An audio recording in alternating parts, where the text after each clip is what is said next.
Okay, so about the 390 Enduro R, great motorcycle. As you can see, I got first in pretty much all the up to 650 categories. And the bike did exceptionally well. It rode really well. I rode it with foreign bikes. I rode it with modified Himalayans, modified X-Pulses. And in bone stock condition, the bike did extremely well. Okay. Now, so if you're an intermediate rider who's got some experience under the belt, this is a great bike because it's got power. The shape is really well. So when you're sitting on the bike, you're actually gripping the tank. It's designed really well.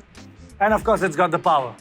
So you can take it off-road, you can take it to trails, you can participate in races. Pretty much did all the jumps, the berms, all of that.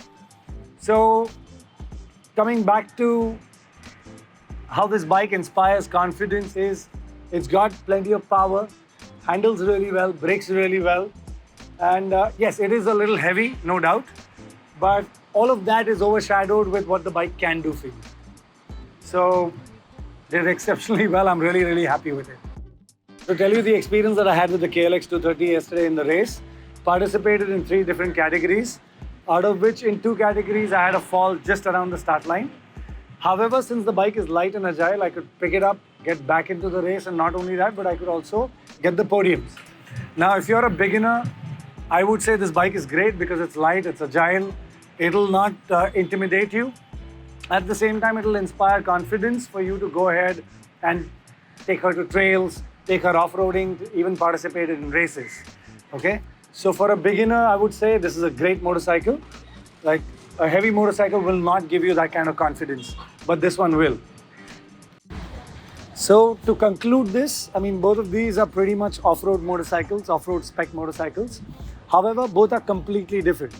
If you're looking at, especially if you're a beginner and you're looking at a motorcycle which you can ride to the trail, do a little bit of trail, come back, okay? And if you're a beginner, I would say a light motorcycle like this would inspire a lot of confidence and would make you a better rider. However, this motorcycle is not for touring. So if you're looking at a bike which you can do 200, 300 kilometers or maybe more at a stretch, I wouldn't say this is your motorcycle, but this is a perfect city tool and an excellent motorcycle to take off-road, on tracks, even in races for that matter. The motorcycle here is pretty much an all-rounder.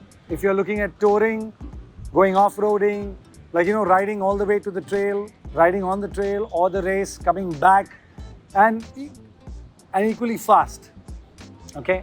So this is a bike that you can tour and do your trails on. So I would say this is great, especially if you're an intermediate rider or a pro-level rider, then the weight will not matter to you and you'll pretty much do well on these. But yes, they're both very different motorcycles, very different purpose. So you got to make an informed choice. I had a great time on both of them, but I would say that both are built very differently for different purpose and for different riding styles altogether.